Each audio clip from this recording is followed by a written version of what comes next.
vote for a ban on Congress members trading stocks?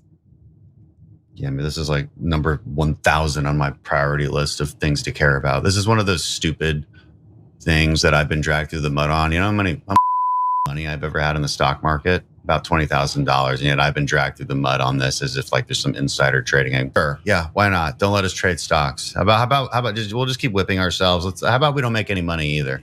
How about like just cut our paychecks?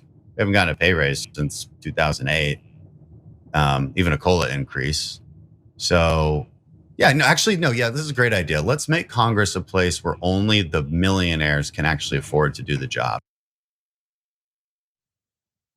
So obviously there's a little bit of sarcasm there from Dan Crenshaw. But I agree. Okay, we go further. How about we have caps on your income, your wealth, or whatever? I mean, if you want to avoid that, we can go in the opposite direction. Look, I'm angry because he's being super dismissive of what I think are totally justifiable concerns about insider trading amongst our elected officials. And he's weirdly personalizing it. Like when you're asked, hey, would you be okay with us capping this? He's like, come on, man, I don't want insider trading. I've only got $20,000, which we'll fact check in just a second. This isn't all about you, Dan. What about the Democrats? Nancy Pelosi's got more than $20,000. I'm sure of it. She's probably got $40,000 or $50,000 in there. Could we cap her?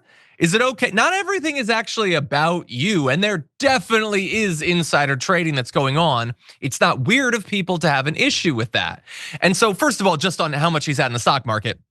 Now look, maybe he's just trading every single day or whatever, but when you look year to year, I mean, when you've got, I don't know, $50,000, $60,000, $80,000 in trades, it feels like you're trading more than $20,000 if we could bring up graphic one.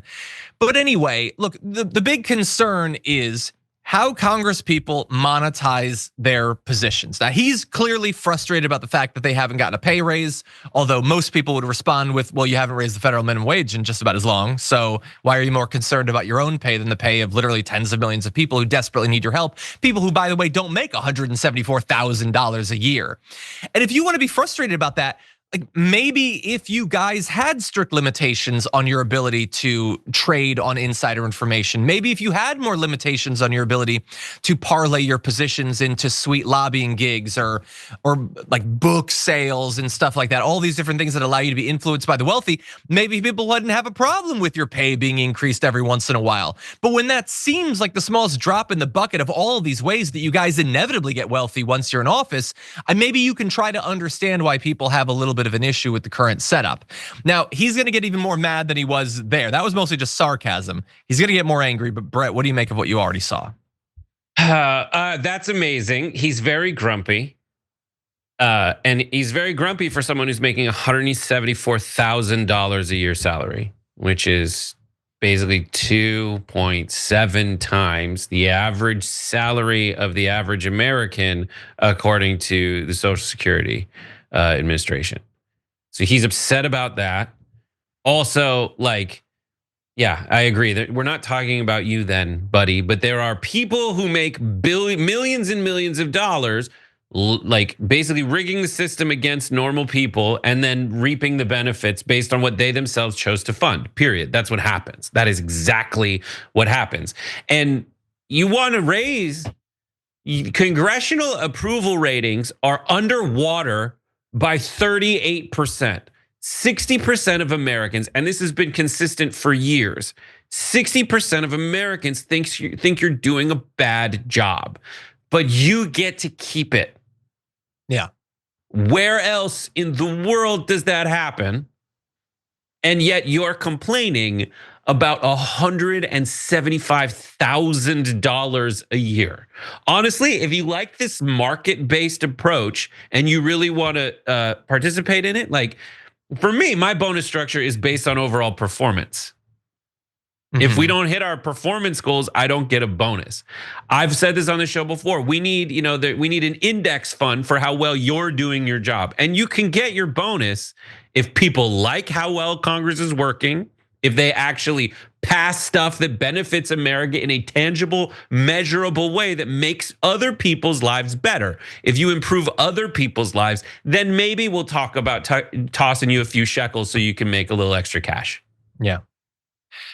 Yeah, and obviously, I mean, we could go further. I'm sure there's areas where you and I would disagree about limitations on their ability to monetize. I am perfectly comfortable setting up a very rigorous system that ensures that the people who pursue and get these offices do so because they want to serve. They want to do the job. They're not like frustrated, like, oh, I haven't even gotten my wealthy. And Crenshaw has millions of dollars, by the way. He may not think that having $2 to $8 million is wealthy. I think most people, liberal or conservative, would agree that that's doing pretty well. I don't want people to even have that as the top 10 things they're thinking about. And when he says, that's not on my top 1,000 concerns. Well, no, a limitation on your ability to monetize your position probably isn't front of mind for you. But people who don't like the organization you're a part of, don't trust it, would like more controls. But again, he only thinks about it from his own perspective, not the frustration that most Americans have in the job that Congress is doing. Now, let's just briefly mention that a conservative journalist responded to that interview saying that DC sources tell me that Dan Crenshaw is spearheading the effort to get a pay raise for Congress. Okay, Crenshaw almost got his way with a pay increase for members and benefits being included in today's massive spending boondoggle. Recently, Crenshaw even said you have no way to better yourself as a congressman without being able to trade stocks. That's insane. This guy's responsible for loads of the garbage we see being thrown into spending bills, all for his own benefit. Time for eye patch McCain to go. You get the idea there that Nick Sortor is not a big fan of Dan Crenshaw. And look, so Dan Crenshaw is going to respond. He doesn't believe that that's an accurate portrayal of what he did, and I don't know if he was involved in negotiations to get a pay raise. But Dan Crenshaw says, yeah, or maybe you're an effing lying piece of S because I'm not even on the yes list for the whip team, never have been. But hey, whatever gets you pathetic bottom feeders, your clickbait effing incels. Jeez, I do identify with him in that. Yeah. Like I feel like that a lot. Okay, I think a lot of people feel like that a lot. It's like, bit, sure. Do you think that's not even how it works? And I'm not the droid you're looking for. And he might be right. He's right about that. Well, I mean, but he may not have even been involved in the negotiations to get the pay raise. I don't know that he was. But I think I believe him. I mean, Dan Crenshaw is occasionally like principled. Like, I hate to break it to people, he's occasionally quite principled. He sucks in many other weird skydiving commercial ways, but he look that up. But and one of the people I know said he lost his eye in a completely different accident. With the Mujahideen, I believe. Anyway, I don't get in trouble. But like we all get that. And I think that's what he's doing. The problem with Dan Crenshaw is he's just mad that people are mad at him for something. He's like, for once, I'm not the guy you should be mad at. But that energy, I think, gets misconstrued by a lot of people, to just be fully honest, into being like, nah, you sound like you feel guilty about something. And it's because he's tone deaf and doesn't realize that he is complaining about only making 175 grand a year. That's it. Yeah. Yeah, and look, I will say that they were considering like a 3.8% raise or whatever, and it bothered me when Elon Musk pretended that it was a 40% raise. At the end of the day, if they were actually doing their job, I would not give a damn if they got a 3.8. Like it doesn't, like in the grand scheme of things of government finance and everything, it doesn't particularly matter to me. It's when he is so utterly dismissive of people's concerns that bothers me a lot more.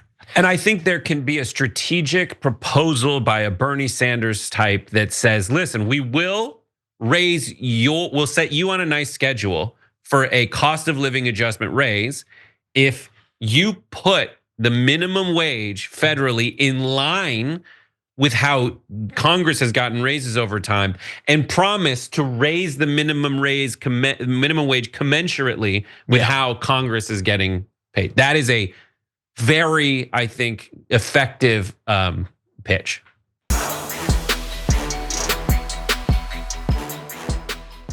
When you click the join button and become a tier 2 member, you get access to all of our weekly top 10 lists. What are you waiting for?